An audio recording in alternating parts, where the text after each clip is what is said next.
zizaza, ibibazo bizaza, abanzi bazaguhagurukira, abavandimwe bazaguhagurukira, abana babyaye bazagutesha umutwe, uwo mwubakanye mukajyana amasezerano azakurushya, abakozi ukoresha bazakurushya, abapastori nk'aba ngaba bazarushya musenyeri, na musenyeri azabagora. Ariko niyo byagenda bite mu gihe hagize icyaza kigashaka kugutesha inzira y'umwami, haleluya, ujye wibuka urukundo. Ntihakagira ikigutanya na Yesu nshuti yanjye. Amafaranga azashira ntibizagukanye na Yesu, abana bazatinda kuboneka ntibizagukure kuri Yesu, haleluya. Akazi kazabura ubu mushomeri ariko ntibizagukure kuri Yesu. Umuhange amaso wibuke ngo muri we niho byose bijishe, muri we niho byose biboneka. Icyubahiro kiri muri Yesu, ubutware buri muri Yesu. Waragisobanukiwe? Uzi icyo Imana igushakaho? Uzi icyo Imana igushakaho mu mudugudu hariya aho utuye? Uzi icyo Imana igushakaho harya ku kazi aho ukorera? Uzi icyo Imana igushakaho hahandi muri ba bantu uyobora? Uzi icyo Imana igushakaho? Ese hari abantu bajya bakubonamo Imana ku buryo uramutse udahari abantu baboroga bakavuga bati aragiye, baramwimuye bakarira kuko hari icyo bahomba, cyangwa bavuga ati nagende turamukiza?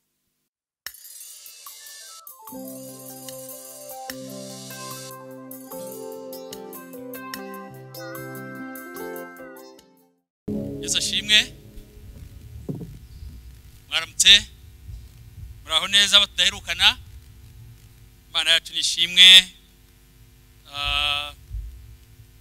uyu munsi mwiza iduhaye. Batanzi nitwa Muhutu Nathan, niyo mazina yanjye. Ni umugabo Yesu yagiriye neza nanjye arankiza. Yesu mubona mukeneye, mbabaye, ndushye, nduhijwe n'ibyaha, ariko Yesu angirira neza, hanyuma mwemerera kuzajya mubera igikoresho nkamuvugira. Ndashima Imana rero uyu munsi ni hano imbere yanyu. Uyu munsi ndagira ngo tuganire ijambo ry'Imana mu bice badusomeye. Ndaza kwibanda cyane ku rwandiko rw'Abakolosayi, garuka kuri iyi ntego yacu, kuko ni intego ya diocese, ni intego twahisemo kugira ngo ituyobore, ibikuraho ko tureba n'ibindi bice ijambo ry'Imana, dore ko haba hariho n'ibice tuba dufite bisi yose biba byakoreshejwe uyu munsi. Ariko nashimye ko tugaruka kuri aya magambo, kuko twatekereje aya magambo ko akwiye kutubera intego y'umwaka wa 2025, akayobora imirimo yacu, akayobora imikorere yacu, akayobora imibereho yacu. Ngira ngo mwese murabasha gusoma ari amagambo, nubwo twasomye kiriya gice tugahera ku murongo wa 9 tukageza ku murongo wa 23,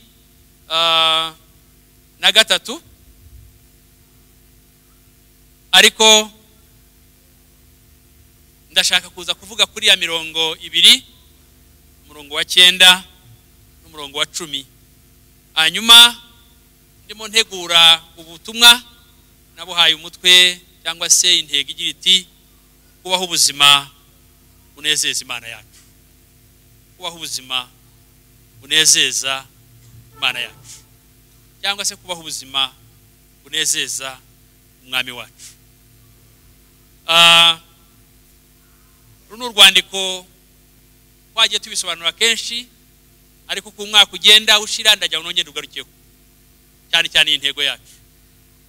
Runo rwandiko rwanditswe na Paulo, arwandika ari mu nzu y'imbohe, ari muri gereza afunze ababaye, ariko umubiri uboshywe, ariko umutima we ubohokeye Imana. Buriya n'abari mu mazu y'imbohe ndabizi ko buriya twese dufite yabacu. Iyo abantu bamaze kubohokera Kristo, imibiri bifunze, badafite uburenganzira bubona n'imiryango yabo, badafite access kuri programme zimwe z'igihugu kuko bari mu nzu y'imbohe, ariko imitima yabo ibohokera Imana bakayikorera. rero na Paulo nawe yanditse urwandiko amaze kumva iby'iri torero, amaze kumva uko bahagaze, amaze kumva ibibazo byabo, amaze kumva uko bizeye ariko nyuma bakagenda bahura n'intambara. Kandi iri torero impamvu mvuze ngo amaze kumva, inkuru zamusanze muri gereza, ntago ari watangije iri torero.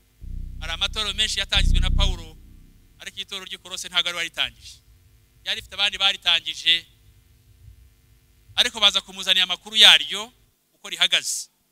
Bimutera rero kubandikira. Uyu munsi aha hantu hitwa Ikorose ntago ari ahantu hahambaye cyane kuri uyu munsi. Ubu ni mu majyepfo y'igihugu cya mu burengerazuba, ahagana mu majyepfo y'uburengerazuba bw'igihugu cya Turukiya uyu munsi. Ubu rero ni ukuvuga ngo ni ahantu higanje Islam, ku buryo ibikorwa byaho, ubukristo bwaho ubu ntago bukiri vibrant nka cyagi. N'abahari ntago bajya hariya ngo biyamatse, n'abahari nabameze nka ya ndirimbo y'108, abakristo bahehe bo mu mutima. Ariko nagira ngo mvuge ibintu nka bitatu byatumye Paulo yandika urwandiko, kuko hariyo ibi bintu bibakomereye. Bari barayobye, baratewe n'inyigisho z'ubuyobe. Hari abantu bakiriye Yesu nyuma bakomeza kubivanga n'imihango yabo ya gakondo. Ibyo bizana ibibazo bikomeye cyane, bizana ubuyobe bukomeye mu itorero, bizana umuvurungano. Ariho n'abandi nabo bafite ubwoba bw'ibibageraho kubera isi ihindagurika, batangira kujya bumva basenga n'inyenyeri n'abamarayika n'ibindi byose kugira ngo bibarinde mu mibereho yabo. Ariko Paulo mu kubandikira urwandiko yarukubiye mu ngingo nk'eshatu zikomeye. Ingingo ya mbere cyangwa se intego ya mbere ikomeye wari ukugira ngo abafashe cyangwa se abihanangirize kugira ngo batagira ikindi kintu na kimwe basumbisha umwami Yesu, ari ukugira ngo abereke supremacy cyangwa se ubukuru bwa Yesu, ko Yesu ari uri hejuru y'ibintu byose. Agerageza kubabwira ati rero rwose imyigishirize y'abantu nta kintu kirimo, ariko mwebwe nimwite kuri Yesu, niwe mfura mu byaremwe, niwe Imana yashimye ko ubumana bwayo bwuzurira muri we, niwe waducunguza amaraso y'igiciro cyinshi, ni muri we tubonera byose. Iyo ukomeje ugasoma ibyo mushobora kuza kubibona mu gice cya mbere guhera ku murongo wa 15 kugeza ku murongo wa 20. Mubona uburyo Paulo agerageza kwereka aba bantu b'Ikorosayi, abereka Kristo, abereka ubukuru bwa Yesu. Nugera ku murongo wa 14 wa 15 ubona uko babwira uti nta handi twaboneye agakiza ni muri we, niwe waducunguje amaraso ye y'igiciro cyinshi. Ku murongo wa 16 hepfo yo wigiye hepfo ubona bivuga neza, avuga ati rero rwose nimukura amaso kuri ibyo bindi, nimukura amaso ku isi ishira, nimurebe Yesu Kristo umwana w'intama w'Imana, kuko muri we nimwo byose byaremewe. Ibyo mu ijuru n'ibyahehe n'ibyo mu isi, ibyo tubonesha amaso n'ibyo tutabona, byose biri muri Kristo. Mukura amaso ku bindi, mukura amaso ku bindi bidafite umumaro, nimuhanga amaso Yesu, kuko byose biri muri we. Wenda yadusomye umurongo wa 16 wonyine kugira ngo taza kuvuga byinshi, ngo kuko muri we nimwo byose byaremewe. Ngo ari ibyo mu ijuru cyangwa ibyo mu isi, ibiboneka n'ibitaboneka, intebe z'ubwami n'ubwami bwose, ubutware bwose n'ubushobozi bwose, niwe wabiremye byose, kandi rero ni nawe byaremewe. Murimo murabyumva? Ageza kubereka amaso yanyu murayajyana ku bindi mushaka iki, k'ibyo mukeneye byose biri muri Yesu. Niwe waremye amahoro, niwe uyatanga, kandi ubwe niwe mahoro.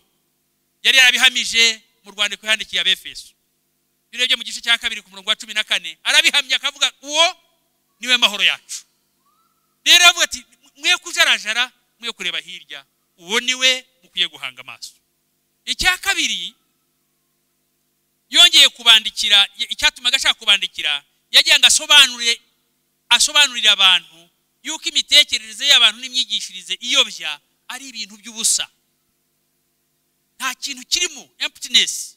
Imyigishirize y'abantu b'isi, imyigishirize iyobya, iyo abantu bari baradukanye yo guhamagara abamarayika ngo babarinde, yo kujya mu bindi ibyo nta kintu kirimo, nta kintu kirimo. Ahubwo arabihanangiza ati mwebwe ubwo mwamenye Kristo nimugendere muri we, nimumugumeho, mwirinde hatagira umuntu ubayobya. Ku murongo wa 6 mu gice cya 2 avuga ngo nuko rero nkuko mwakiriye Kristo Yesu umwami wacu, abari mugendere muri we, mushoreye imizi muri we, kandi mubatswe muri we, mukomejwe no kwizera nkuko mwigishijwe, mufite ishimwe ryinshi risesekaye. Haleluya. Muve ku by'isi, muve ku nyigisho, muve kuri urwo ruvange. Mwebwe nimuhange Yesu amaso, niwe wabacunguye kandi mwaramwizeye, nimugendere muri we, nimubakwe muri we, nimushorere imizi muri we, mwe kujarajara, mwe kureba hirya no hino. Icyo ni ikintu gikomeye cyane. Ababwira ati hatagira umuntu ubayobye. Iyo umanutse hepfo ku murongo w'8, iyo uhereye nko ku murongo wa 4 nibwo ugenda ubibona, ariko reka dusome ku murongo w'8 mwumve ngo mwirinde hatagira umuntu ubanyagisha ubwenge bw'abantu n'ibihendo by'ubusa bikurikiza imihango y'abantu iyo bahawe na basekuruzaho akarande, kandi bigakurikiza imigenzereze ya mbere y'iby'isi bidakurikiza Kristo. Murabyumva? Iyo migenzo, iyo mihango, iyo myigishirize y'uburiganya, y'uburyarya, y'ibinyoma muyiveho, nimurebe Kristo. Iki cyari ikintu cya kabiri Paulo yashaka kwereka aba bantu b'i Kolosayi. Ikintu cya gatatu ari nacyo nyanguza kwibandaho uyu munsi, yabasobanuriye ubuzima bushya bwo muri Kristo Yesu ubwo ari bwo, ndetse n'icyo bisaba kugira ngo abantu babe muri ubwo buzima bushya. Abereka buriya yusomye mu rwandiko Paulo yandikiye ab'Ikorinto, urwandiko rwa 2 igice cya 5 ku murongo wa 17, aratubwira ngo iyo umuntu ari muri Yesu, yari muri Kristo, abahindutse iki? Icyaremwe gishya. Akavuga ngo dore ibyakera byose babigize biti, babirangiye. Nuko mubabwira aba bantu, niba mwarahindukiye, niba mwararetse imihango yanyu mukajya muri Kristo Yesu, akaba ari uyobora intambwe zanyu, akaba ari we mwubatsweho, noneho rero dore mukwiye kubaho ubuzima bushya. Mukwiye kubaho ubuzima bushya. Ntabwo abantu bakiriye Yesu bakwiye kubaho bakiyoborwa n'ibyo bahozemo kera bataramumenya, bakiri mu mwijima, bakiyoborwa n'ubutware bw'umwijima. Iyo abantu bakiriye Yesu bakwiye kubaho ubuzima bushya. Nicyo Paulo yagerageza gusobanurira aba bantu. Noneho rero ni nacyo cyatumye atangira kubereka ibisabwa, requirements, kugira ngo abantu babashe kuba muri ubu buzima bushya. Imana yacu nishimwe cyane. Iyo urebye ku murongo wa 9, ikintu cya mbere aheraho atangira avuga ati tukimara kumva ibyanyu ntago twigize tureka kubasabira. Nta na rimwe twagumye tubasabira. Dusaba iki? Twasabye ikintu gikomeye cyane, ubwenge bw'Imana, ubwenge kugira ngo abantu basobanukirwe ubushake bw'Imana. Umurongo wa 9 ngo nicyo cyatumye tudasiba, nicyo gituma tudasiba kubasabira uhereye igihe twabyumviye, twifuza ko mwuzuza ubwenge bwose bw'umwuka no kumenya kose, ngo mumenye neza iby'Imana ishaka. Paulo abwira aba bantu ikizatuma mubasha kubaho muri ubu buzima bushya nta kindi, dore ibanga nuko mugira ubwenge bw'Imana, nuko musaba ubwenge bw'Imana, mukayoborwa n'ubwenge bw'Imana, bitari ubwenge bw'isi. Si bubi ko tubugira, ariko iyo tubuhawe dukwiye kubumurikira Imana kugira ngo ibuhindure ubwo kuyihesha icyubahiro. Haleluya. Ubu bwenge bw'Imana nibwo buduhishurira umugambi w'Imana, nibwo biduhishurira icyo Imana idushakaho, nibwo buduhishurira uko dukwiye kubaho. Iyo dufite ubwenge gusa, siyanse yonyine nta kitumarira. Umuhanga umwe yaravuze ngo science without religion creates clever devils. Bivuze ngo kugira ubumenyi gusa bw'isi butagira Imana, butagira inzira z'igisiyoni, butagira kumenya Imana, ngo uwo muntu niyo yiza kaminuza asohoka ari ishitani rifite ubwenge, aba ari umudayimoni wuzuye ubwenge, ntago ari umuntu, ntago yanezeza Imana. nukuvuga ngo igituma abantu banezeza Imana nuko ya siyanse biga tuyizana tukayihereza Imana. Tuvuga ngo Mana twarize ni byiza, yobora imitekerereze yacu, yobora imigambi yacu, yobora intambwe zacu, yobora uko tugenda, yobora uko tubaho, yobora uko dukora, yobora uko tuvuga. Haleluya. Nicyo Paulo yasabiye aba bantu b'Imana. Nanjye uyu munsi nicyo mbasabira. Ndabinginga kugira ngo mureke, kugira ngo tubashe kugenda nkuko bikwiriye ab'umwami, hari ikibanziriza ibyo n'ubwenge bw'Imana butumenyesha wiru, butumenyesha umugambi w'Imana. Imana idushaka iki, tubereye iki, Imana yaturemeye iki, muri capacity yawe, mu bushobozi ufite, mu mbaraga ufite, mu bwenge Imana yaguhaye. Twaza dusengera abantu b'abakozi hano, aho ukora hariho hose, ubumenyi ufite, igihugu kirakwemera, kirakwizera, kiguha inshingano, ariko ibyo bikoresha ute kugira ngo izina ry'Uwiteka Imana rihabwe icyubahiro? Imana igushaka iki hari ahantu yagushyize. Rero ahangaha bidusaba ko Paulo abasengera ngo buzuzwe rwose, buzuzwe ubwenge bw'Imana, ubwenge bw'umwuka no kumenya kose, ibyo ku murongo wa 9 niho twabibonye.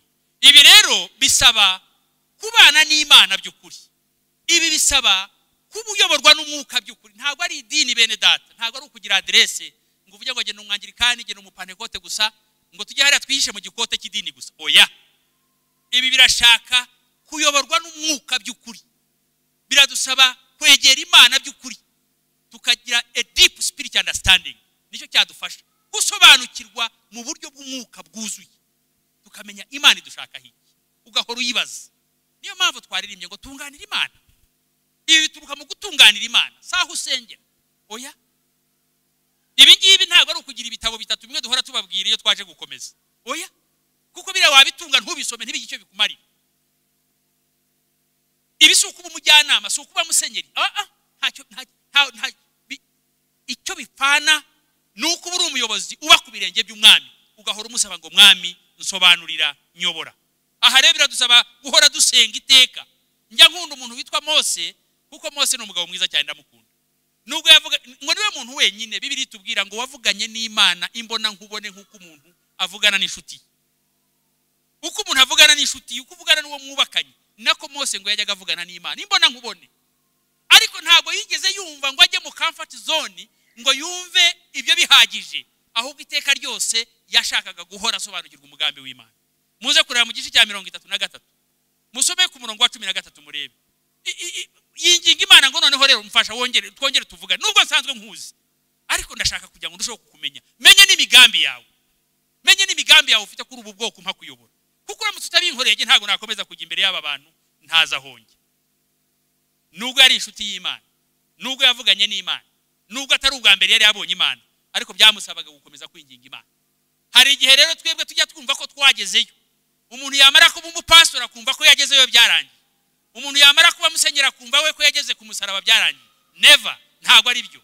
Iyo udakomeje ngo ubane n'Imana ube ku birenge by'Umukiza, isi iragutamaza, uratembanwa, imivi iragutembana, ejo bakazagusanga mu kabande nk'abandi. Umwami Imana agufashe rero nanjye amfashe, dukomeze dusaba ubwenge bw'Imana, twuzuzwe ubwenge bw'Imana, twuzuzwe kumenya kw'Imana kube muri twe, tumenye iki Imana yaturemeye, tumenye iki dushakaho. Aho uri nubwo utari umupastori nkatwe, ariko aho umenye ngo ahangaha Imana yahanshize kugira ngo nkore iki, upfuka mu yisenge uyisabe, noneho ukore gushaka kw'Imana aho ngaho Imana yagushyize. Niba uri umusirikare umenye uko uba umusirikare wa Kristo aho ngaho Imana yagushyize. Niba ukora mu biro bikomeye umenye ngo muri ibyo biro bikomeye Imana yahagushyize kugira ngo ukore iki, naho ugaragaza Imana uyubahisha. Yesu nashime cyane.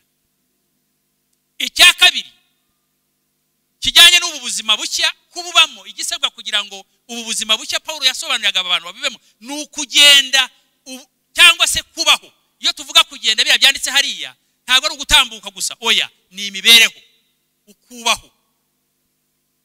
Ngo tugerageze kubaho nk'uko bikwiriye abantu b'umwami wacu. Abantu b'umwami wacu ni abameze bati, ni abantu umwami yaremye ariko kandi bafite intumbero yo kuzabana nayo mu bwami bw'ijuru, kugenda nk'uko bikwiriye abo umwami wacu, tutitaye ku cyazi icyo ari cyo cyose. Umuririmbyi w'indirimbo ya 99 mu ndirimbo z'agakiza aravuga ngo mu gihe yagize icyaza, sibyo, kikagira gite, kikantesha inzira yawe, bizagende bite?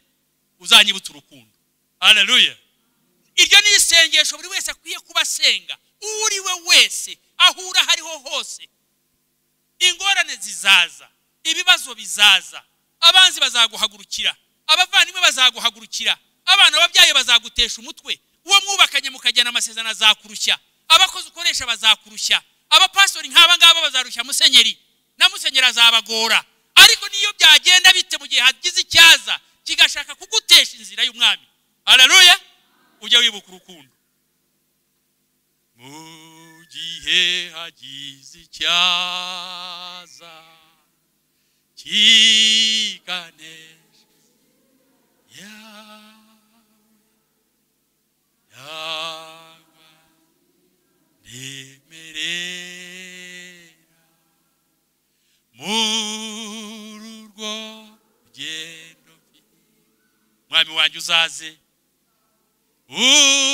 uzazucu ndamura ibiganza n'ibisengesho ryawe, yo bumboshye umutima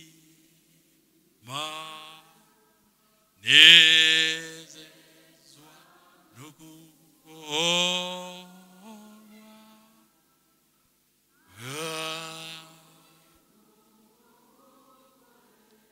Imana ishimwe cyane.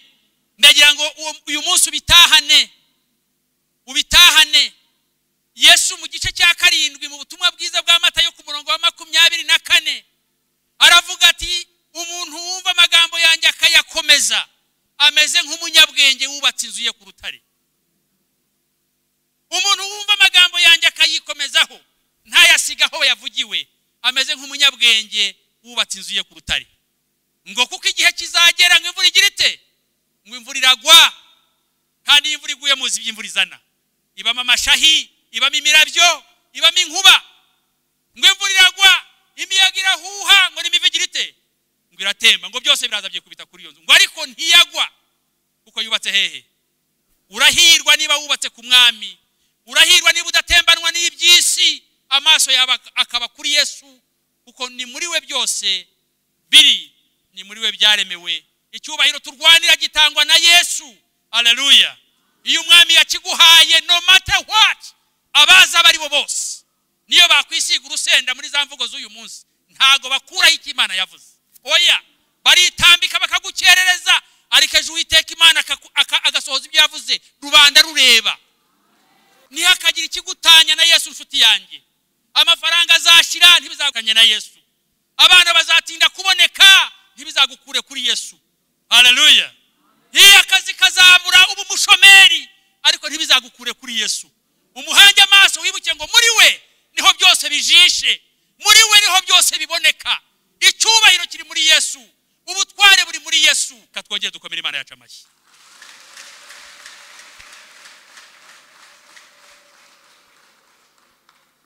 Kandi hari igihe tujya twibaza ko ibi ngibi tutabishobora, ariko reka tujye dufata ingero ku bandi bantu. Kare bigeze gusenga bavuga umuntu witwa Yosefu, abavandimwe baramwanze. Ndagira ngo mbabwire uko tugomba gukomeza tukagundira Imana. Abavandimwe be bavukana kuri se baramwanze, baramwanga, bajya inama yo kumwica, ariko bageze aho banga kwisiga amaraso, babatereka tumukuremo amafaranga, baramugurisha. Abo bamugurisha n'abamugurisha abandi. Ageze kwa Potifari umugaragu wa Farawo, agezeyo ngo ibintu birahinduka, ngo ukuboko kwiza k'Uwiteka Imana kujya gute, kuba kuri Yosefu. Imana imugirira neza.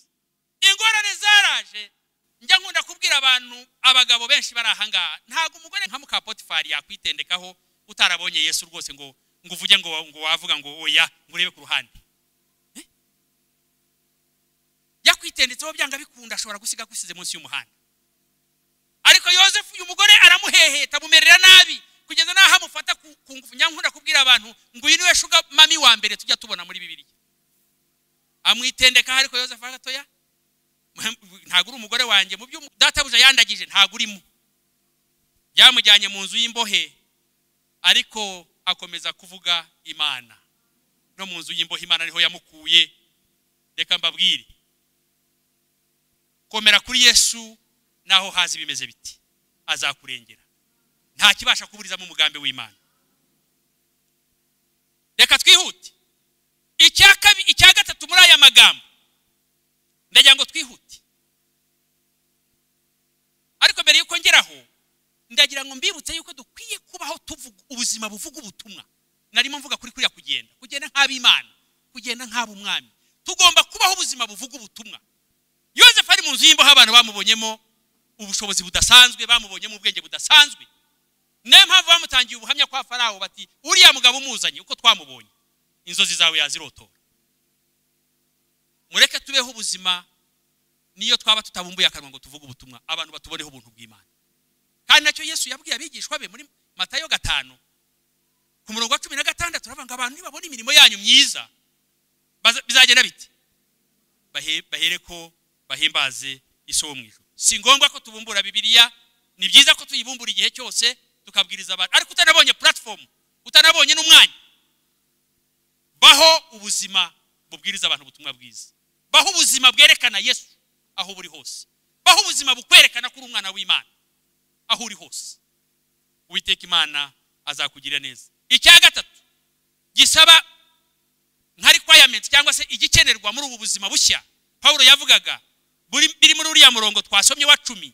Ibyo twayibonaga ku murongo wa 10a agace kaho kabanza, ariko agace ka kabiri gakurikiraho b y'uwo murongo iravuga kunezeza Imana muri byose. Kuyinezeza muri byose, ukayinezeza abantu bakubona, ukayinezeza n'abantu batagira bati batakubona. Ubuzima bwawe bwose bukaberaho kunezeza Imana. Hari abantu banejeje Imana, hari abantu bagendanye nayo barayinezeza. Urugero mu isezerano rya kera witwa Enoka yabanye n'Imana, arayinezeza ngo kugeza icyo yamuhembye n'ukumwimurika mukura mu isi adapfuye. Nta gituro cya Enoka kiba mu isi, Imana yaramwimuye. Ntago tuzi uko izabigenza kuri wowe nanjye, ariko nakubwira mureke tubeho ubuzima bunezeza Imana. Tunezeza Imana mu mivugire yacu, tunezeza Imana mu mikorere yacu, tunezeza Imana mu bo twashakanye, tunezeza Imana mu bana bacu, tunezeza Imana mu batarayimenya, kugira ngo nibabone iyo mirimo yacu myiza bagire bati bahimbaze Data wo mwijuru. Haleluya. Nihute ikindi kirimo hariya, ikirimo hariya gikomeye nanone nshaka kongera kuri ayo magambo. Mu isezerano rya kera imirimo inezeza Imana niyo narimo mvugaho. Hari iki Imana yeretse umuhanuzi Mika mu gice cya 6 ku murongo wa 8, iramubwira ngo yewe mwana w'umuntu we nakweretse ikizi cyari cyo. Uwiteka Imana gushaka hiki. Icya mbere guca imanza zitabera. Guca imanza zitabera, tuvuze guca imanza zitabera ntabwo ari ukuvuga ngo uri umucamanza mu rukiko, oya. Ni wanyu mu muryango n'ahandi ukabaho ubuzima utabogama. Niyo umuvandimwe wawe yabakoze ibitari byo ntumuhengamire ngo nuko ari umuvandimwe, sibyo?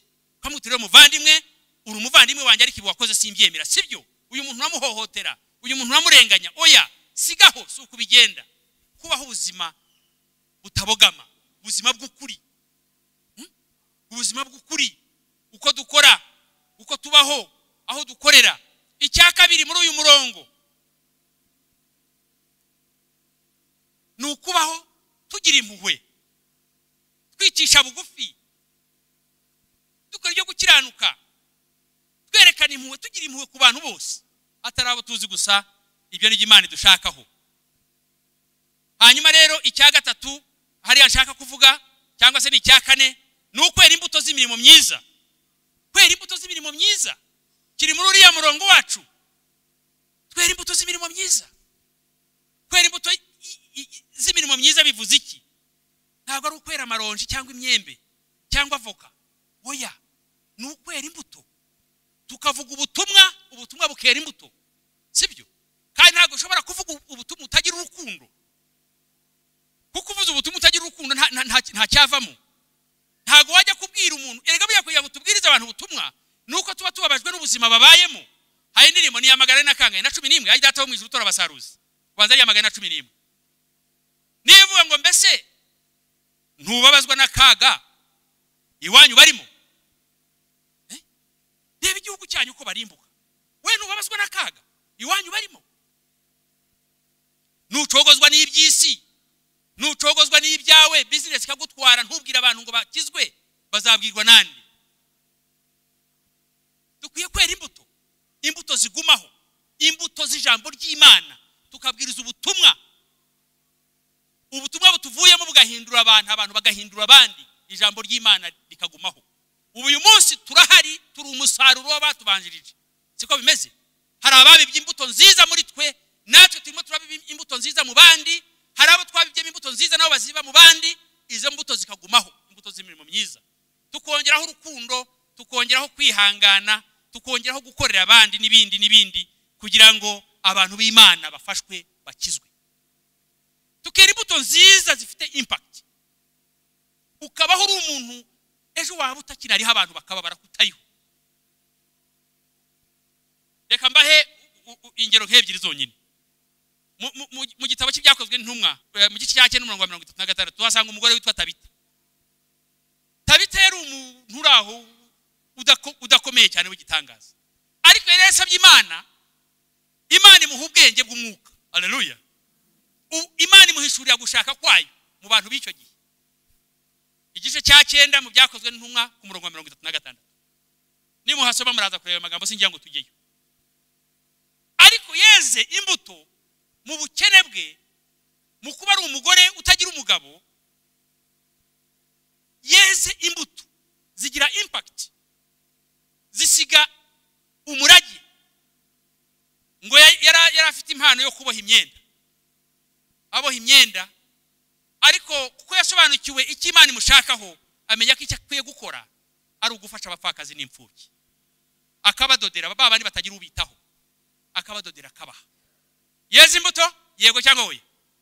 Yeze imbuto, yeze imbuto kandi zigira impact, zigira umumaro kuri aba bantu.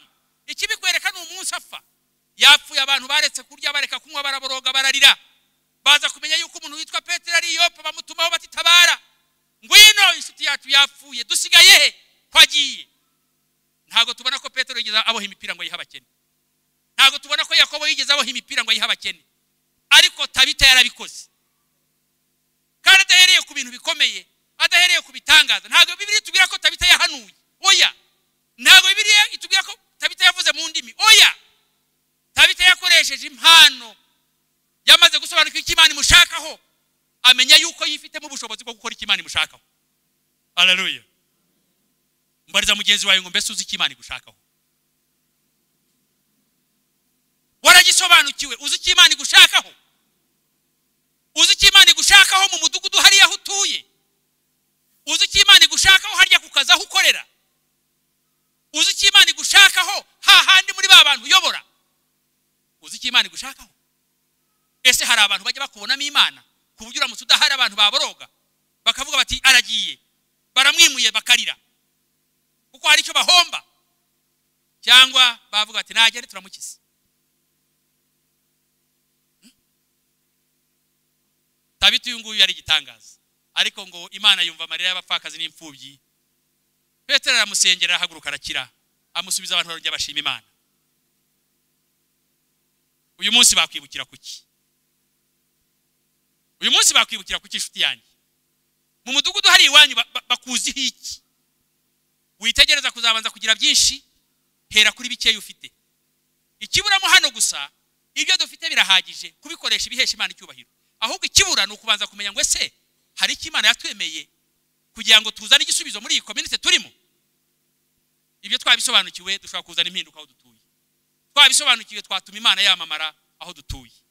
Reka rero mbasabe kugira ngo musenge, twese dusenge kugira ngo Imana itwuzuze umwuka w'ubwenge n'uwo guhishurirwa n'uwo kumenya, kugira ngo tumenye neza icyo Imana idushakaho. Undi muntu ndashaka ubwo nishatse kugira ngo mvuge ku bantu babakire n'abakene.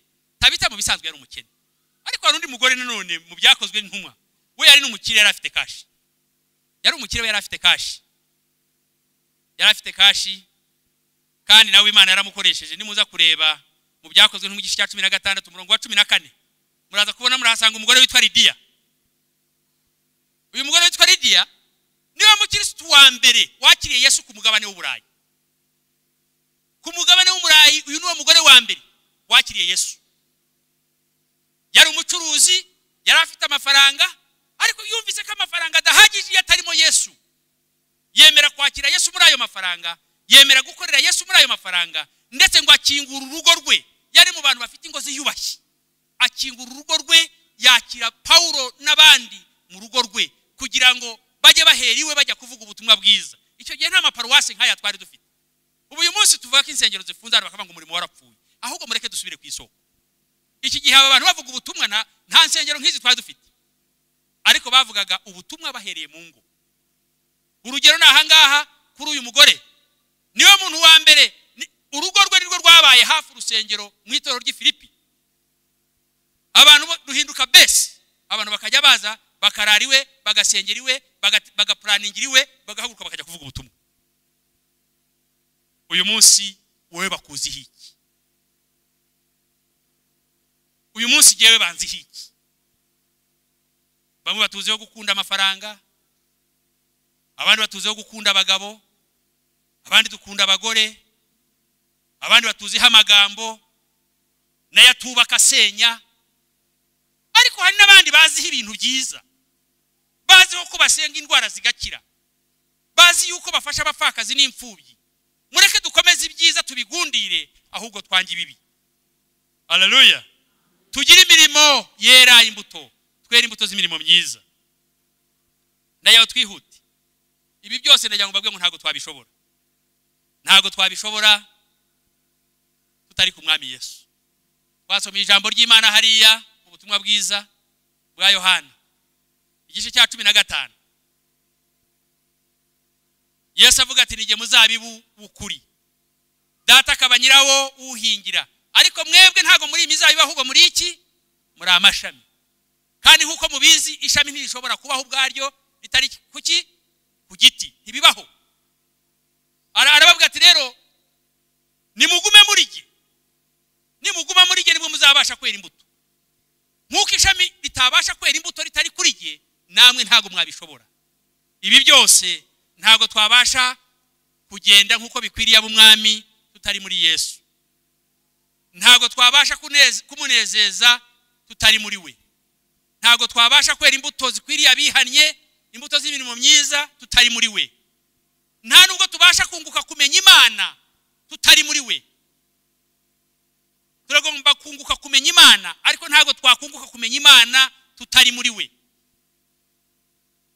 Imana yacu dufashe cyane. Reka mbaho urugero rw'ikintu bita furigo.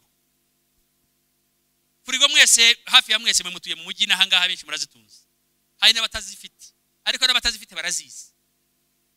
Furigo ni igikoresho cyiza kigira umumaro twese tuzi. Ugura ushyiramo ibintu byangirika ukawana bibika n'icyumweru kigashira n'iminsi myinshi igashira. Icyo kintu kitangiritse. Ushobora gushyiramo inyama, ushobora gushyiramo ibyo kurya, ibyo bintu ntibyangirika. Ariko furigo ntabwo igira umumaro kubera ubwoko bwayo. Ntabwo furigo igira umumaro kubera ubwiza bwayo. Furigo igira umumaro iyikoze icyo nyirayo yagize ate yayiguriye. Igira umumaro yibashije kurinda, igakonjesha ibyo umuntu nyirabyo yabitsemo ntibyangirike. Ni ukuvuga ngo igira umumaro yicometse hehe? Hahandi mubyita ngo iki handi bayicomeka? Kuri prise. Murakoze. Mbanaga kubivuga ni kuri prise. Aha. Igira umumaro yicometse kuri prise, kuri power source. Ahimbara aho umuriro ugira ute? Idacometse nta kimaze. Ukizemo igiciro ntuyicomeke birabora. Ntago bayirebera ku bwoko. Oya. Ubwoko ubwo ari bwo bwose bwa furigo, niyo bwaba bwarakorewe mu Buyapani, niyo bwaba bwarakorewe mu Bwongereza, ariko ukayizana ugashyira hariya ntuyicomeke aho imbaraga zayo zituruka, ntacyo yakumarira. Natwe abakristo niko tumera. Ntago dushobora kubaho ngo nuko turi ibikaka, turi ibihanganye, turi barebare, abandi bakabirebera ku mazuru, abandi bakavuga ati uyu ni umuhutu, abandi bati uyu ni umututsi, abandi bati yavuye i Kongo, uyu nguyu ni umunyacyango gupira. Icyo waba cyo cyose utari mu mwami nta mumaro. Utemereye Imana ngo ikuyobore nta mumaro. Ntacyo wamarira Imana, ntacyo wamara muri ubu bwami. Wazabaho ubuzima bwawe ukarangiza ibyo wakoze, ariko nta rwibuto rwazasigara muri iyi si, kuko twese twaremwe n'Imana. Ari abayemera bakayivuga nk'uko tuyivuga, twaremwe n'Imana.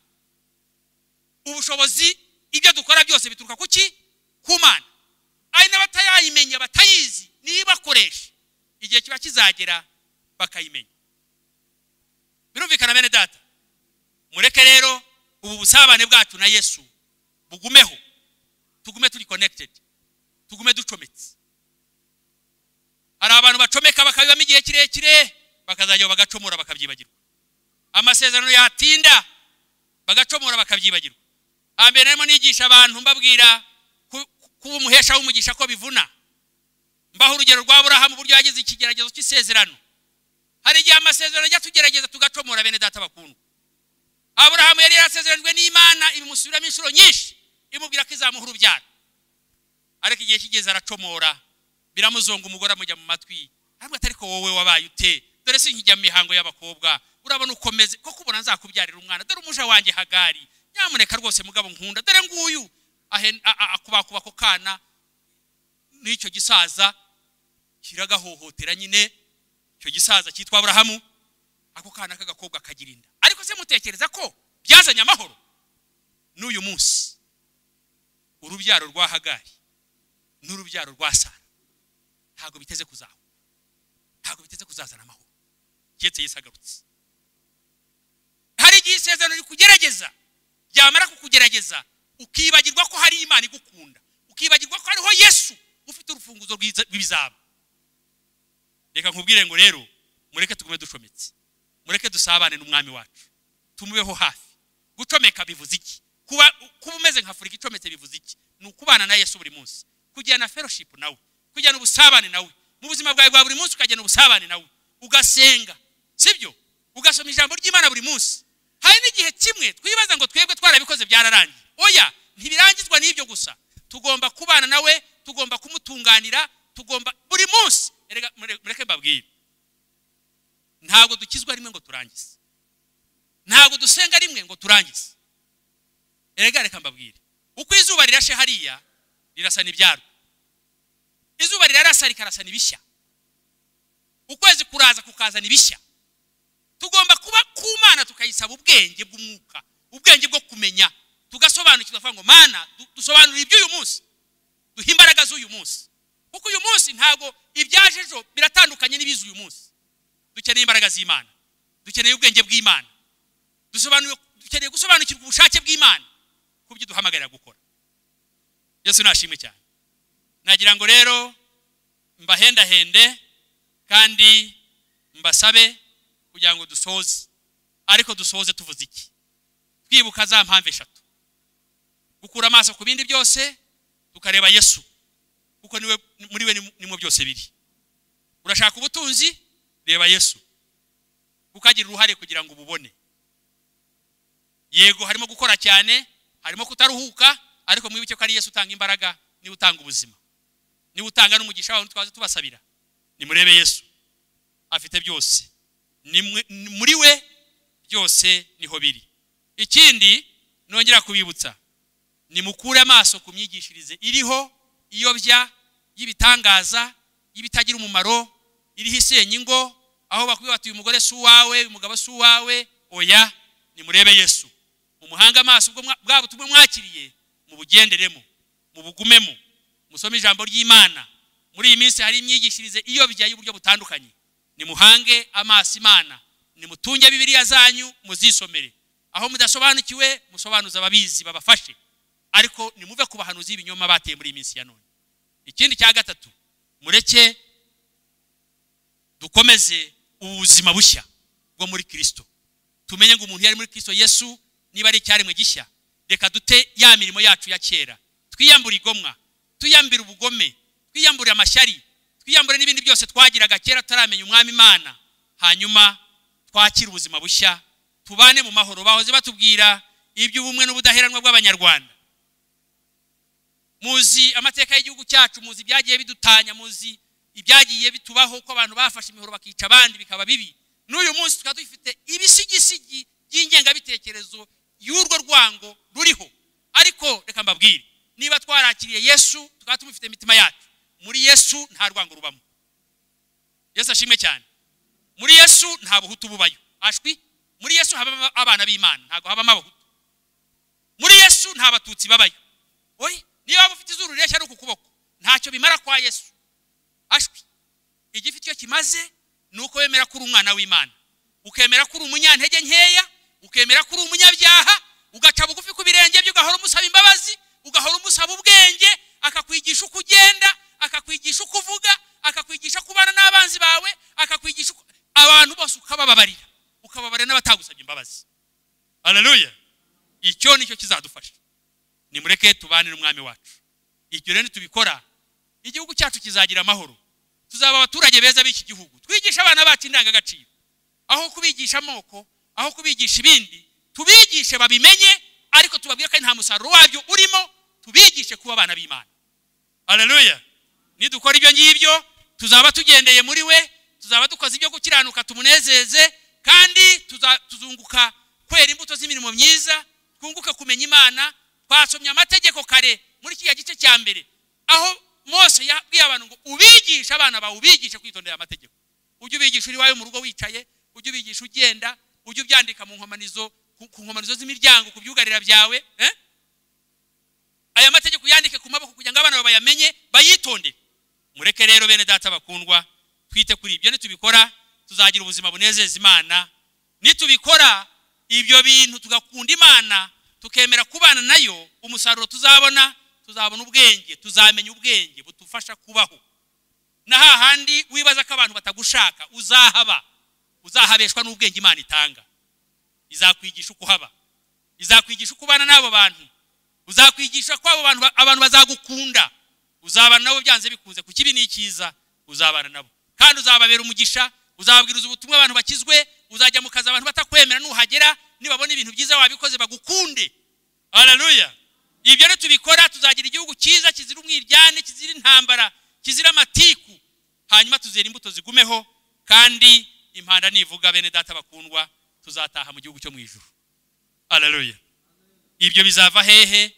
Nuko tuzaguma ducometse. Mbariza mugenzi wawe ngo uracyacometse kuri Yesu cyangwa warakenyuriye, waracomoye? Niba waracomoye kubera inzara, haracyariho ushobora kwihana ukamugarukira. Niba waracomoye kubera ibibazo, ushobora kongera ukamucomekaho akakugira imbabazi. Niba warabivuyemo kubera amasezerano yatinze, humura, ihanire bwira umwami tumbabarira, kandi Uwiteka Imana yakugira imbabazi, azasohoza ibyo yakuvuzeho. Kuko nubwo Abrahamu twabonye ko yakoze biriya, ariko Imana ntabwo byatumye idasohoza isezerano ryayo. Cyokora ni Imana ishoje isezerano, ingaruka zo ntizivaho, ariko isezerano ry'Imana rirasohora. Imana rero bagiriye neza, Imana ibaha umugisha, Imana ibaha amahoro. Icyo mbifuriza ni ukubaho ubuzima bunezeza umwami wacu, tukamunezeza kandi muri byose, tukamunezeza muri byose, tukamunezeza aho turi hose, tukamunezeza mu byo dukora byose, aho turi hose, mu bantu bose. Ntunezerwe ngo ugire artificial smile, cya gitwenge kimeze nk'igikorano. Umuntu yaza ukagira utya igitwenge kikagera mu matwi, yamara kugenda ukamera nk'intare. Oya, ntabwo ari cyo.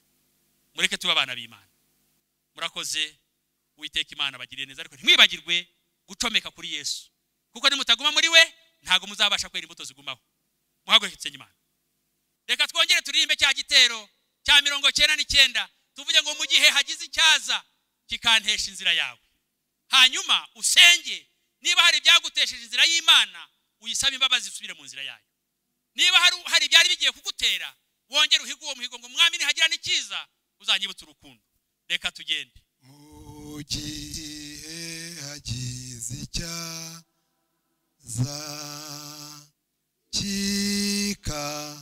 kikanesha inzira ya cyangwa bwira Imana ngo niyo cyangwa hagira icyiza niyo kikandemerera cyaremerera umutima wanjye muru Yazagira itandukanye rugendo nawe. mfi Yesu uzaze uza zucyuwo mugozi saba Imana ica uwo mugozi niba hari icyabasha umutima wawe saba Imana ica uwo mugozi ariko niba nta n'ikiraza ni cyiza uzasaba Imana ica uwo mugozi nezezwa no